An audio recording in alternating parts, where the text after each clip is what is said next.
గత 10 రోజులుగా పవన్ కళ్యాణ్పై ఆంధ్రప్రదేశ్తో పాటుగా తెలంగాణలో కూడా ఒకేసారి తీవ్రమైన రాజకీయ సామాజిక దాడులు జరుగుతున్నాయన్నటువంటి అభిప్రాయం ప్రజలందరిలోనూ వ్యక్తమవుతుంది.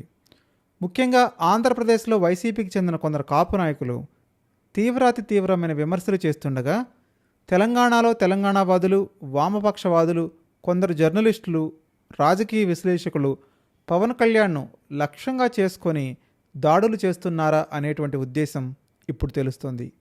ఈ పరిణామాలు యాదృచ్ఛికంగా కాకుండా ఒక సమన్వయ ప్రయత్నంలో కనిపిస్తున్నాయని పలువురు భావిస్తున్నారు. పవన్ కళ్యాణ్ గత 2 సంవత్సరాలుగా ప్రభుత్వంలో తన బాధ్యతలను సమర్థవంతంగా నిర్వహిస్తున్నారు. ఆయన పార్టీ నిర్మాణం పైన దృష్టి సారించిన సమయంలోనే ఈ విమర్శలు ఎక్కువగా కావడం గమనార్హం. ముఖ్యంగా తెలంగాణలో భూ కబ్జా చేశారనేటువంటి ఆరోపణలు, ప్రొఫెసర్ నాగేశ్వర్కు సంబంధించినటువంటి వ్యాఖ్యలు, జర్నలిస్ట్ రఘు చేసినటువంటి విమర్శలు పెద్ద ఎత్తున చర్చకు తావునిస్తున్నాయి. అయితే పవన్ కళ్యాణ్ కొనుగోలు చేసినటువంటి భూమి చట్టబద్ధంగా రిజిస్టర్ అయిన వ్యవసాయ భూమిని తెలుస్తుంది.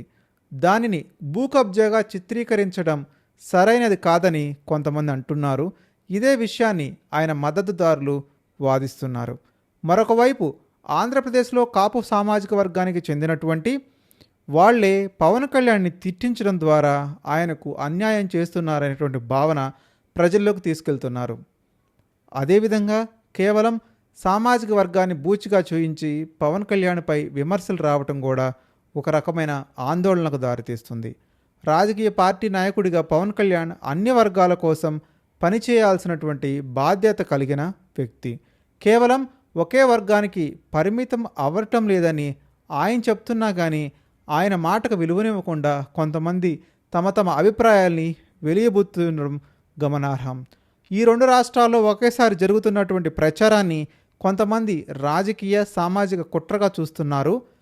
పార్టీ నిర్మాణం, ప్రజా సమస్యలపై దృష్టి నిలుపుకోవడమే పవన్ కళ్యాణ్కు ఉత్తమ మార్గమని సూచిస్తున్నారు.